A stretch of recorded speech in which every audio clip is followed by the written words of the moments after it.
Hello વિદ્યાર્થી મિત્રો, કેમ છો બધા? મજામાં જશો. વિદ્યાર્થી મિત્રો, પાવર ઓફ મેથ્સ યુટ્યુબ ચેનલમાં આપનું હાર્દિક સ્વાગત છે. મિત્રો, આજે આપણે ધોરણ 9 ની અંદર વિષય ગણિત પ્રકરણ 1 વાસ્તવિક સંખ્યા એટલે કે રિયલ નંબર એના વિશે આપણે આજે ઇન્ટ્રોડક્શન નો વિડિયો જોઈશું કે જેની અંદર આ પાઠની અંદર જેટલી માહિતી આવે એટલે કે જેટલા અગત્યના મુદ્દા આવે એના વિશે આપણે અભ્યાસ કરવાનો છે. મિત્રો, બોર્ડ પર માહિતી લખેલી છે, તમારે સ્ક્રીનશોટ લેવો હોય તો સ્ક્રીનશોટ લઈ લો.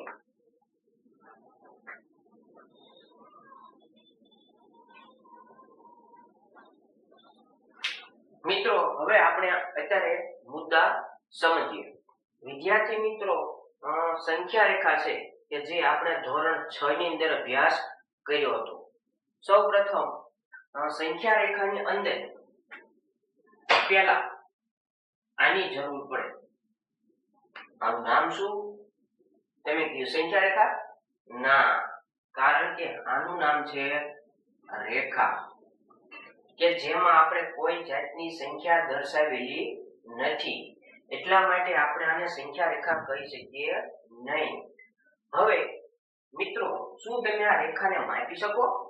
ના, કારણ કે આ તીરનો મતલબ એવો થાય રેખાને જેટલી લંબાવી હોય તેટલી તમે આને લંબાવી શકો.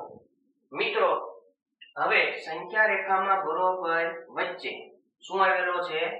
0. જોઈ શકો છો, બરોબર વચ્ચે આવેલો છે 0. હવે 0 વચ્ચે છે તો રેખાના કેટલા ભાગ કરે? 2. એક આ બાજુ વાળો ભાગ અને એક આ બાજુ વાળો ભાગ, એટલે કે જમણી બાજુ વાળો ભાગ અને ડાબી બાજુ વાળો ભાગ. એમાં જમણી બાજુ વાળો ભાગ છે તેને આપણે ધન સંખ્યા વડે દર્શાવો અને ડાબી બાજુ વાળો ભાગ છે તેને આપણે ઋણ સંખ્યા વડે દર્શાવો. આવું આપણે ધોરણ 6 માં અભ્યાસ કર્યો હતો. તો 0 ની જમણી બાજુ બધી જ ધન સંખ્યાઓ આવે, એટલે કે 1 2 3 4 થી લઈને ક્યાં સુધી? અનંત સુધી. કેમ? કારણ કે રેખાને તમે ગમે એટલી લંબાવી શકો. બીજું, અહીંયા 1 2 3 આ શું છે? તો કે આ તો આપણે બોલીએ છીએ એકડા, પણ એકડા પણ ક્યાંય પૂરા થતા નથી, એટલા માટે અહીંયા ક્યાં સુધી જાય છે? એકડા અનંત સુધી. આ કઈ બાજુ? જમણી બાજુ. આવી જ રીતે સંખ્યા રેખામાં ડાબી બાજુ 0 ની ડાબી બાજુ કેવી સંખ્યાઓ આવે?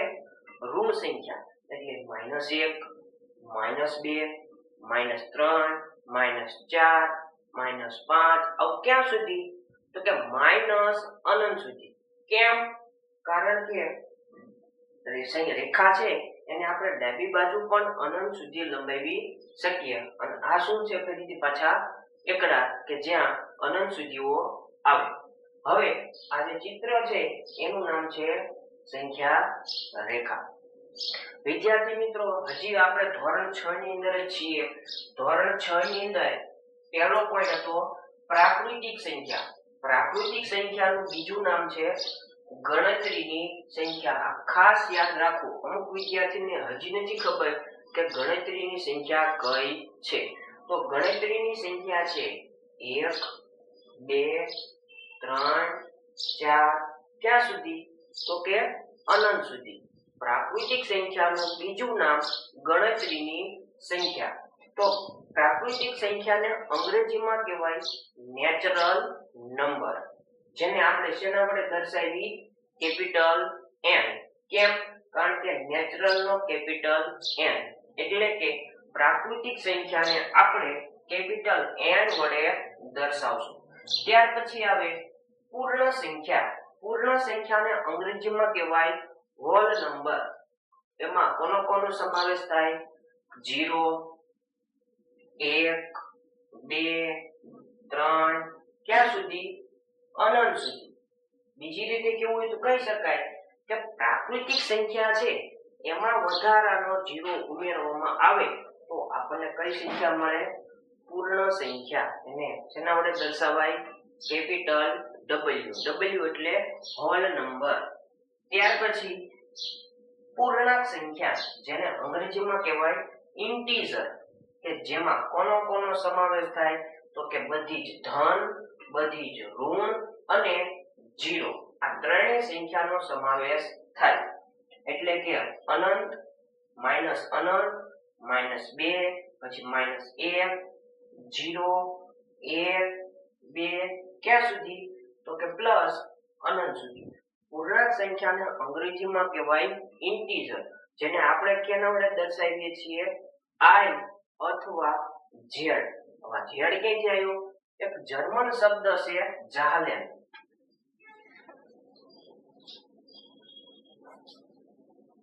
આના ઉપરથી Z મૂળાક્ષર લેવામાં આવેલો છે, જેનો અર્થ થાય છે સંખ્યા.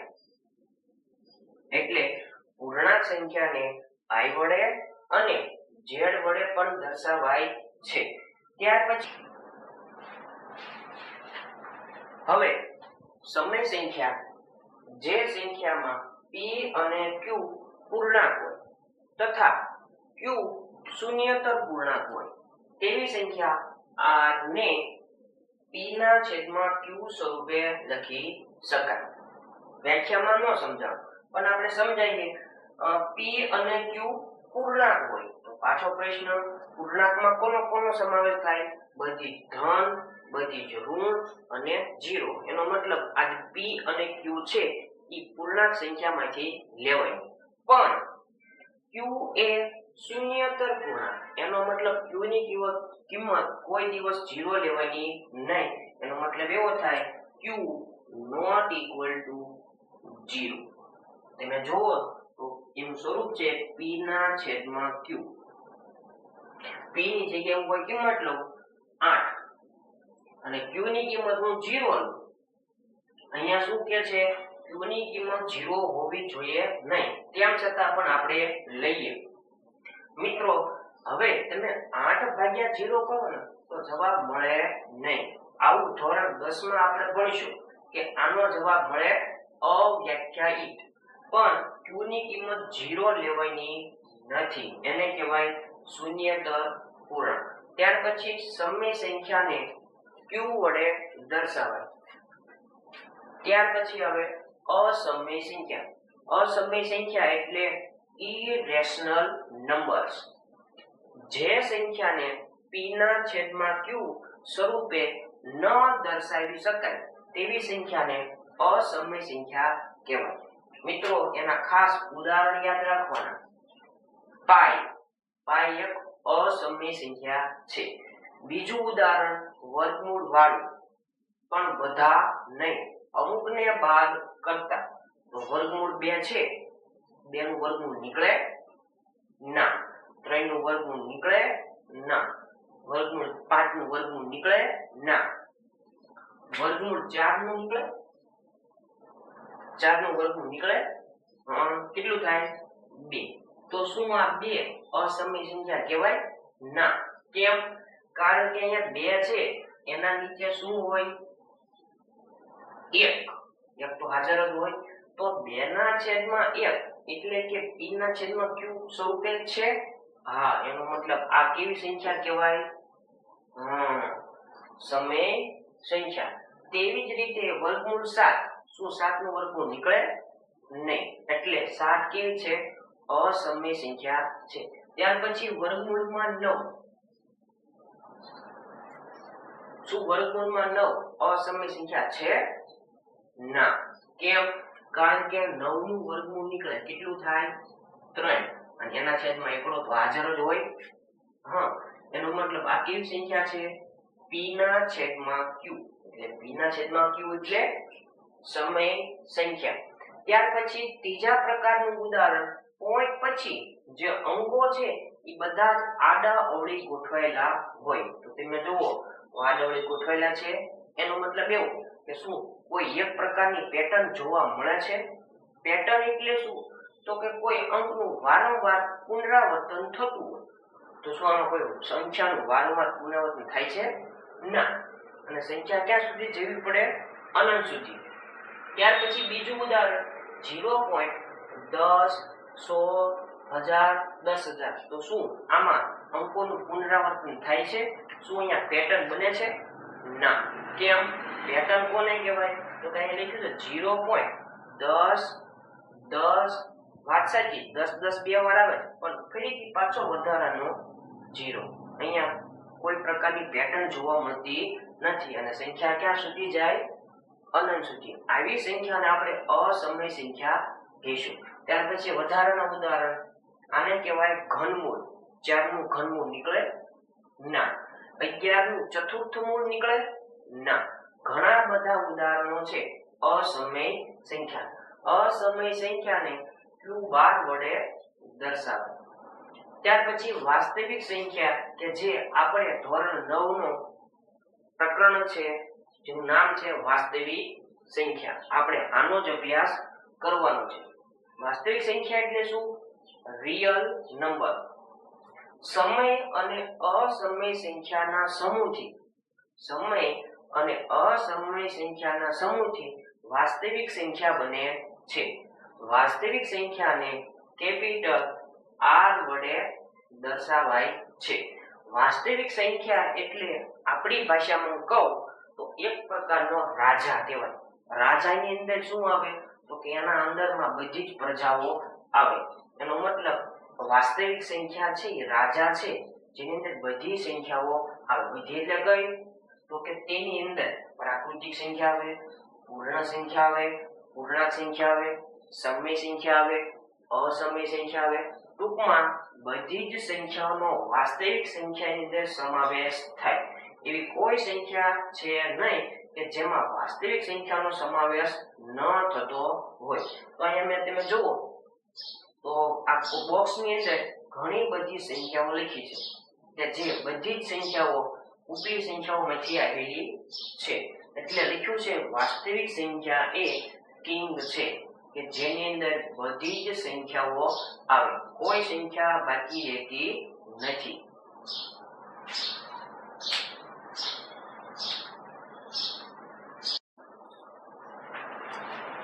હવે મિત્રો, વાસ્તવિક સંખ્યા અને દશાંશ અભિવ્યક્તિના 3 પ્રકાર. પહેલો પ્રકાર શાંત દશાંશ અભિવ્યક્તિ, બીજો પ્રકાર અનંત આવૃત દશાંશ અભિવ્યક્તિ અને ત્રીજો પ્રકાર અનંત અનાવૃત દશાંશ અભિવ્યક્તિ. વાસ્તવિક સંખ્યા અને દશાંશ અભિવ્યક્તિના 3 પ્રકાર. બરોબર. હવે આપણે પહેલો પ્રકાર છે શાંત દશાંશ અભિવ્યક્તિ. એટલે શું? સમય સંખ્યાનો ભાગાકાર કરતા ભાગફળમાં પોઈન્ટ પછીના અંકો ગણી શકાય તેવી સંખ્યા છે તેની અભિવ્યક્તિ શાંત દશાંશ અભિવ્યક્તિ કહેવાય. અથવા જેમાં શેષ 0 આવે તેની દશાંશ અભિવ્યક્તિ શાંત દશાંશ અભિવ્યક્તિ કહેવાય. નો સમજાણું ઉદાહરણથી સમજાવો. ઉદાહરણ તરીકે 3/4. શું તમને ભાગાકાર આવડે આનો? હા, ચલો ભાગાકાર કરીએ. 3 ક્યાં લખવાના? અંદર, અને 4 લખવાના બહાર. શું 4 ના ઘડિયામાં 3 આવે? ના. તો પોઈન્ટમાં જઈએ, 0 પોઈન્ટ વધારાનો 0. 4 ના ઘડિયામાં 30, 4 સત્તા 28. 30 માંથી 28 જાય 2, વધારાનો 0. 4 ના ઘડિયામાં 20, 4 પંચા 20. 20 માંથી 20 જાય 0 0. પ્રશ્ન એવો છે સમય સંખ્યાનો ભાગાકાર કરતા. તો પાછો પ્રશ્ન થવો પડે, શું આ સમય સંખ્યા છે? હા, સમય સંખ્યાનું સ્વરૂપ કેવું હોય? p ના છેદમાં q. તો શું એવી સંખ્યા છે? હા. એનો મતલબ આપણે ભાગાકાર કર્યો, પોઈન્ટ પછીના અંકો ગણી શકાય છે. જો તો પોઈન્ટ પછી ગણી શકાય છે, તો કે પોઈન્ટ પછી એટલે કે આ બાજુ ગણી શકાય એક અંક અને આ બીજો અંક. એનો મતલબ કુલ કેટલા અંક છે? 2, કે જે તમે એને ગણી શકો છો. એટલે કે 3/4 ની દશાંશ અભિવ્યક્તિ કેવા પ્રકારની છે? શાંત દશાંશ અભિવ્યક્તિ. ત્યાર પછી બીજું ઉદાહરણ લઈએ. 13/8. શું અહીં દશાંશ અભિવ્યક્તિ કેવા પ્રકારની છે? તો એના માટે તમારે ભાગાકાર કરવો પડે. 13/8. 8 ના ઘડિયામાં 13 ન આવે. 8 એકા 8. 13 માંથી 8 જાય 5. પોઈન્ટમાં જઈએ, વધારાનો 0. 8 ના ઘડિયામાં 50. 8 6 48. 2 વધારાનો 0. 8 ના ઘડિયામાં 20. 8 દુ 16. 4 વધારાનો 0. 8 ના ઘડિયામાં 40. 8 પંજા 40. 40 માંથી 40 જાય 0. એનો મતલબ શું અહીંયા તમે પોઈન્ટ પછીના અંકો ગણી શકો? હા, કેટલા છે? 3. અથવા શેષ શું આવી જોઈએ? 0. તો શું શેષ 0 આવે છે? હા. એનો મતલબ આ પણ ઉદાહરણ કેવા પ્રકારનું છે? શાંત દશાંશ અભિવ્યક્તિનું છે.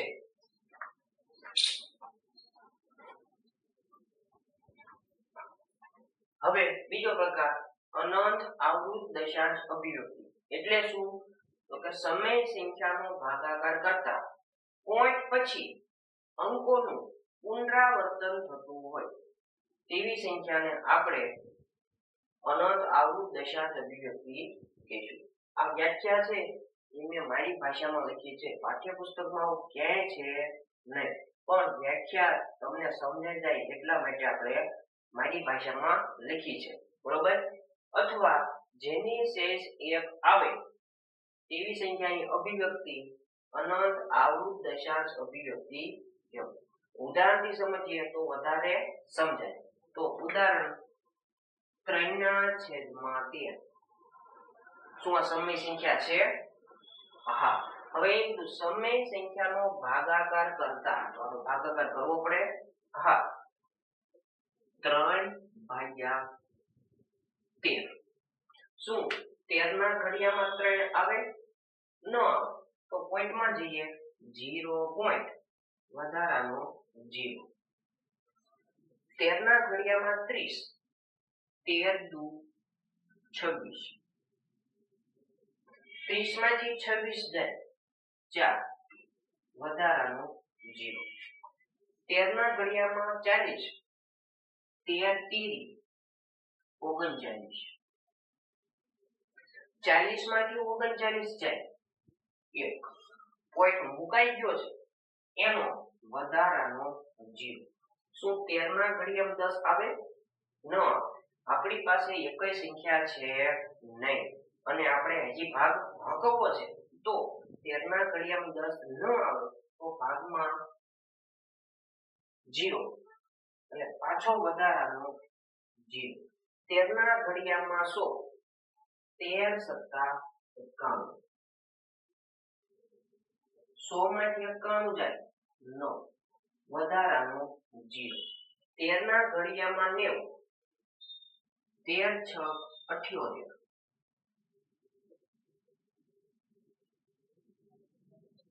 90 માંથી 78 જાય 10 8. 10 માંથી 8 જાય તો 2. 8 માંથી 7 જાય 1. વધારાનો 0. 13 ના ઘડિયામાં 120. 13 9 117. 120 માંથી 117 જાય 3. વધારાનો 0. 13 ના ઘડિયામાં 30. 13 દુ 26. 30 માંથી 26 જાય 4. વધારાનો 0. વધારાનો 0 કયો? પોઈન્ટ મુકાઈ ગયો છે એનો 0. 13 ના ઘડિયામાં 40. 13 તેરી 39. 40 માંથી 39 જાય બસ આપણે એટલું રાખીએ. હવે અહીંયા તમે જુઓ તો અહીંયા કેટલા છે? 30, 26. શું અહીંયા બીજે ક્યાંય 30, 26 છે? જોઈએ. બીજું 40, 39. શું આમાં બીજે ક્યાંય 40, 39 છે? જોઈએ. એનો મતલબ એવો થાય કે આ દાખલાનો જવાબ ક્યાંય નિશ્ચિત મળશે નહીં, એટલે કે આ દાખલા જવાબ અનંત સુધી જશે, એટલે કે અનંત સુધી. બીજું આ જવાબ છે કેવો પ્રકારનો એને કીધું પડે પેલા. તો પહેલો પ્રકાર હતો શાંત દશાંશ અભિવ્યક્તિ, એટલે કે પોઈન્ટ પછી ગણી શકાય. તો તમે પોઈન્ટ પછી ગણી શકો ના. કેમ? કારણ કે જાય છે ક્યાં સુધી? અનંત સુધી. બીજો પ્રકાર એવો છે પોઈન્ટ પછી અંકોનું પુનરાવર્તન થતું હોય, એટલે કે એક પ્રકારની પેટર્ન જોવા મળે. તો તમે જુઓ તો અહીં 2 અને 23 છે, અહીંયા પણ જો 23 છે, બરોબર.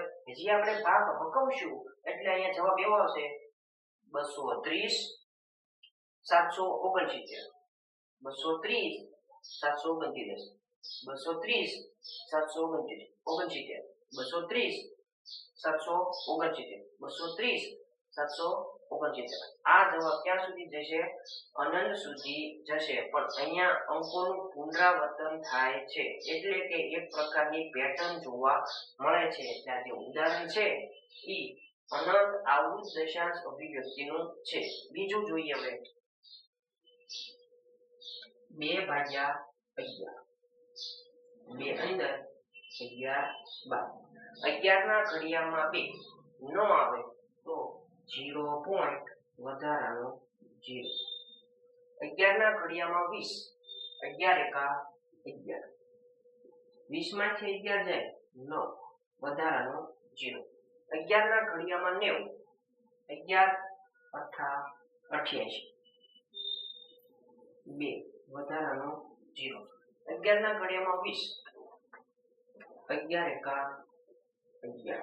20 માંથી 11 જાય 9 વધારાનો 0. 11 ના ઘડિયામાં 90. 11 અઠા 88. 90 માંથી 88 જાય 2. હવે તમે જુઓ તો અહીંયા 20 11. શું બીજે ક્યાંય 20 11 છે? આ જો અહીં 90 88. જો અહીંયા પણ 90 88. એનો મતલબ એવો થાય કે આનો ભાગાકાર અનંત સુધી જશે. બીજું અહીંયા તમે જુઓ તો એક પ્રકારની પેટર્ન જોવા મળે. હા, તમે કહેશો સર 0 પોઈન્ટ 18, 18, 18, 18. એનો મતલબ એવો થયો અંકોનું પુનરાવર્તન થાય છે અને સંખ્યા ક્યાં સુધી જાય? અનંત સુધી. એટલે આ જે ઉદાહરણ છે ઈ પણ અનંત આવૃત દશાંશ અભિવ્યક્તિનું છે.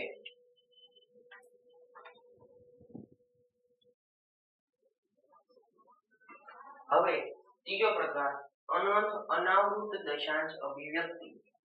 લખ્યું છે અસમય સંખ્યાની દશાંશ અભિવ્યક્તિ હંમેશા અનંત અનાવૃત દશાંશ અભિવ્યક્તિ જ હોય છે.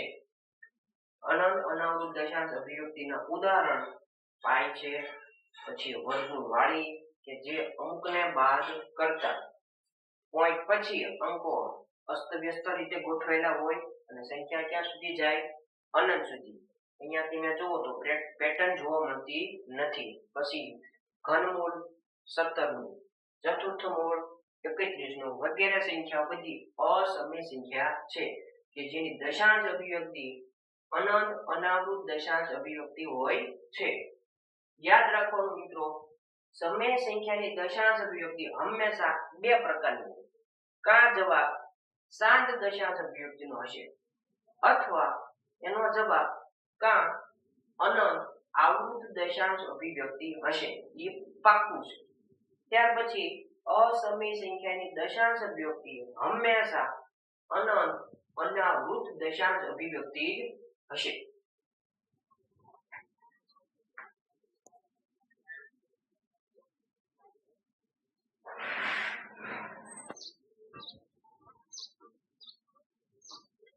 હવે થોડા સૂત્રો છે. વર્ગમૂળમાં ab બરાબર વર્ગમૂળમાં a ગુણ્યા વર્ગમૂળમાં b. અહીંયા તમે જુઓ તો a અને b નો સંબંધ કેવો છે? ગુણાકાર. નિયમ એવો છે આ વર્ગમૂળ નિશાની કોની છે? બે ની. પણ હું બંનેને અલગ અલગ આપી શકું. ઉદાહરણ તરીકે વર્ગમૂળમાં 5 ગુણ્યા 3 છે, બરાબર? તો હું આને કેવી રીતે લખી શકું? તો હું બેને અલગ અલગ વર્ગમૂળ આપું.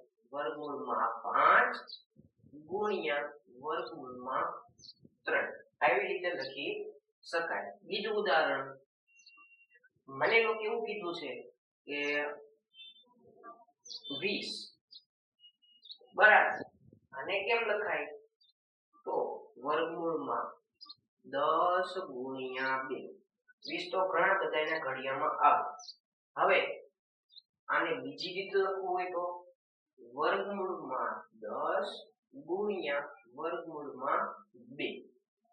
ત્યાર પછી અહીંયા જુઓ તો વર્ગમૂળમાં a ના છેદમાં b. અહીંયા પણ એવું જ છે. આ વર્ગમૂળ નિશાની બંનેનો હું અલગ અલગ આપી શકું. આનો મતલબ એવો થાય. ઉદાહરણ તરીકે 8 ના છેદમાં 7. આને લખવું હોય તો વર્ગમૂળ 8 છેદમાં વર્ગમૂળમાં 7. આવી રીતે હું બંનેને અલગ અલગ નિશાની આપી શકું. ત્યાર પછી આ છે ધોરણ 8 માં આપણે સૂત્ર જોઈ ગયા. a b અને a b બરાબર a નો વર્ગ માઈનસ b નો વર્ગ. ત્યાર પછી ધોરણ 8 માં આપણે ઘાત અને ઘાતાંકના સૂત્રો શીખ્યા. પહેલું સૂત્ર, આધાર સરખો ઘાતનો સરવાળો થાય. તો બંનેનો આધાર m ના ઘાતનો સરવાળો m પ્લસ n. ત્યાર પછી બીજું સૂત્ર, આધાર સરખો પણ ભાગાકારની નિશાની. તો ઘાતની બાદબાકી થાય. ત્યાર પછી આનું આ જ સૂત્ર કે જે ભાગાકારની નિશાની ન જોઈએ તો હું આને નીચે લખી શકું છેદમાં. એટલે બે સૂત્ર એક જ છે. અહીંયા પણ ઘાતની બાદબાકી થાય. ત્યાર પછી આધાર બંનેનો અલગ અલગ અને ઘાત કેવી? સરખી. તો આધારનો થાય તો ગુણાકાર, ઘાત m. ત્યાર પછી કોઈ પણની ઘાત 0 તો જવાબ આવે m. ત્યાર પછી a ની માઈનસ m ઘાત બરાબર એનો વ્યસ્ત 1 ના છેદમાં a ની m ઘાત. નિયમ એવો છે અહીંયા જો માઈનસ ઘાત હોય તો છેદમાં જઈને પ્લસ ઘાત થાય. વિદ્યાર્થી મિત્રો, આના પછીનો વિડિયો આપણે માત્ર સરવાળાના દાખલા, બાદબાકીના દાખલા, ગુણાકારના દાખલા અને ભાગાકારના દાખલા એનો આપણે વિડિયો બનાવવો છે. તો આના પછીનો વિડિયો એવા પ્રકારનો આવશે. પણ સરવાળા, બાદબાકી, ગુણાકાર તમે જે સમજો છો તે નથી. આપણે વર્ગમૂળ વાળા સરવાળા, બાદબાકીના, ભાગાકારના એવા દાખલા જોઈશું.